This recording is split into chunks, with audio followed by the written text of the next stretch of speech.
पाकिस्तान की मारूफ टिकटॉकर जान की बाजी हार गईं। टिकटॉकर की पुरस्कार मौत ने सबको हैरान कर दिया। पुलिस ने जाए वक़ुआ से अहम शवाहिद इकट्ठे कर लिए। पेशावर की मशहूर टिकटॉकर सीमा गुल उर्फ साइको अरबाब पुरस्कार तौर पर जाँ बहक हो गयीं।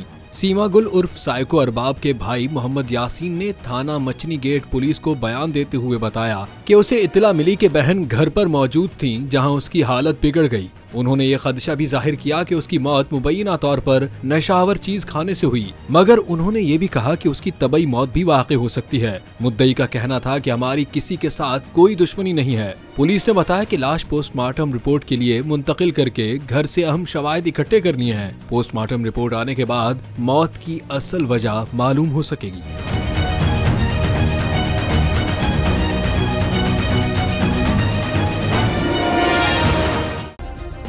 सब्सक्राइब करें और बेल दबाएं ताकि कोई खबर रह न जाए।